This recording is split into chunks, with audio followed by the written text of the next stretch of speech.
हम आए हुए हैं एक ऐसे लड़का के पास जो मोतीपुर प्रखंड में टप्पर किया है। 500 में से 450 नंबर लाने वाला एक यह लड़का है जो मेरे साथ अभी बैठा हुआ है। आखिर यह लड़का क्या है पढ़ाई के दौरान कि इतना हाईएस्ट नंबर लाया है। मैं इनसे जानने की कोशिश करूंगा कि आप ये बताइए कि आपका नाम जो है बहुत ज़्यादा हो रहा है और आज ही रिजल्ट निकला है। अभी ये पता नहीं आपको कुछ जानकारी हुआ है कि नहीं हुआ है, लेकिन हमें जहाँ तक पता चला है कि आप मोतीपुर में जो है टॉपर किए हैं। 450 अंक लाना यह बहुत बड़ी बात होती है। तो इस 450 नंबर जो आया है आपका, यह क्या किए हैं कि इतना ज़्यादा नंबर आया है? जी, हम मोबाइल नहीं चलाते थे।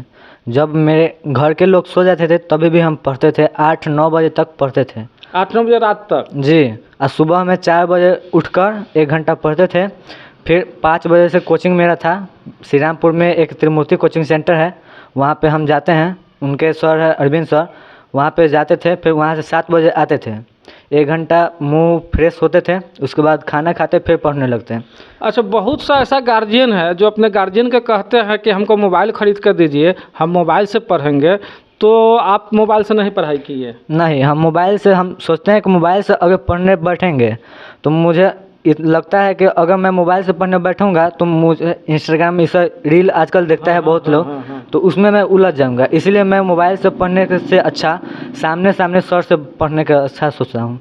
तो आजकल मोबाइल से पढ़ने के लिए बहुत ऐसे लड़के हैं जो बहाना बनाते हैं, गार्जियन से मोबाइल कीमती मोबाइल खरीदवाते हैं कि हमको मोबाइल से ही पढ़ेंगे। लेकिन क्या मोबाइल से पढ़ने वाला लड़का को कभी देखे हैं कि टॉपर किया है? यह एक बहाना है उनके लिए जो मोबाइल से पढ़ाई करते हैं। लेकिन एक जीता जागता सबूत है जो आपके सामने मैं यह प्रदर्शित दिखा रहा हूँ कि इस लड़का ने कोई मोबाइल यूज नहीं किया है, बल्कि सुबह भोर में 4 बजे उठता था और रात के 9 बजे तक जो है सिर्फ पढ़ाई ही पढ़ाई और कोचिंग करना और अब घर में बैठ कर के पढ़ना, तब जा कर के जो है टॉपर किया है। जब आप टॉपर करेंगे और इस तरह से पढ़ाई करेंगे तो कोई ना कोई आपको स्थान जरूर मिलेगा।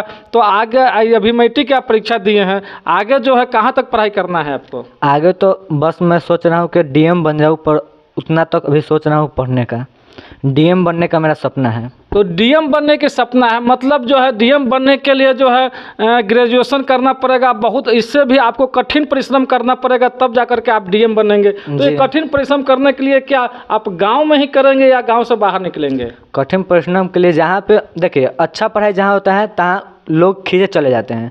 ऐसा नहीं है कि गांव में अगर खराब पढ़ाई हुआ है तो यहाँ पे कोई नहीं आएगा, ये बात है। मैंने पढ़ने वाला बच्चा कहीं भी पढ़ सकता है। ऐसा कोई बात नहीं है कि वहाँ पे वो उतना बड़ा बिल्ड है, जैसे वहाँ पे उतना बड़ा कॉलेज है तो वहीं पे फर्स्ट करेगा, ऐसा कोई बात नहीं है। गांव में रह करके भी जो है डीएम बन सकते हैं। क्यों नहीं, बहुत ऐसे लोग हैं जो बनते हैं, बहुत ऐसे। तो आप उनको क्या संदेश देना चाहते हैं जो विद्यार्थी टॉपर नहीं कर पाते हैं? कोई थर्ड कर जाते हैं तो कोई सेकंड करते हैं तो कोई फेल कर जाते हैं, उनको क्या संदेश देना चाहते हैं अपने? मेरा यही संदेश है कि मोबाइल से अगर दूर हो जाएंगे और पढ़ाई पर मन लगा दीजिएगा तो वह पढ़ाई आपको खुद समझ आने लगेगा और आप भी मेरे जैसा ही कुछ टॉप कर जाइएगा। तो अब ध्यान दीजिए, मैं उन लोगों से कहना चाहूँगा और उनको यह एक संदेश दिया जा रहा है कि मोबाइल छोड़िए और खुद के पढ़ाई पर ध्यान दीजिए, तभी आप टॉपर कर सकते हैं। तो मेरे साथ बगल में इधर बैठे हुए हैं, इनके चाचा है। क्या किस तरह से आपके भतीजा पढ़ाई करता था? आप भी अपना कुछ सच्चाई बताइए। ये सुबह जो है 4 बजे उठ जाता था, उसके बाद में ये क्लास जाता था, फिर आता था। मतलब कभी भी इधर उधर घूमता नहीं था। मोबाइल तो इसके पास था ही नहीं, और हम लोगों के पास था तो वो भी नहीं लेता था, पढ़ता था। और इसका हम लोग देखते थे कि बहुत ही मन लगा करके पढ़ता था, तो हम लोगों को लगता भी था कि कुछ न कुछ तो ये करेगा ही। तो आगे जो है इस बच्चा का सपना है कि हम डीएम बने, तो ऐसा नहीं हो कि पढ़ाई में मैट्रिक में तो टॉपर आया ही आया है, तो आगे की पढ़ाई के लिए क्या आप लोग ध्यान देंगे? नहीं, बिल्कुल हम लोगों का तो फुल सपोर्ट है। हम लोग तो कहते हैं कि तुमको जो भी बनना है बस तुम अपने जो तुम्हारा काम है वो करो, और जो हम लोगों का काम है, जो गार्जियन का एक काम होता है, वो तो हम लोग कर ही रहे हैं। इनके पिताजी क्या करते हैं? इनके पिताजी का एक चौक पे दुकान है, वही दुकान क्या चलाते चीज़ हैं। का दुकान है? वो जो है मनिहारी का दुकान है। तो एक छोटा सा दुकान, छोटा सा गांव में, छोटा सा चौक पर है, जो छोटा सा बिजनेस करके जो है एक अपने बच्चे को इतना पढ़ाया, इतना लायक बनाया कि आज ये लड़का जो है डीएम बनने की सपना देख रहा है और मोतीपुर प्रखंड में टप्पर किया है।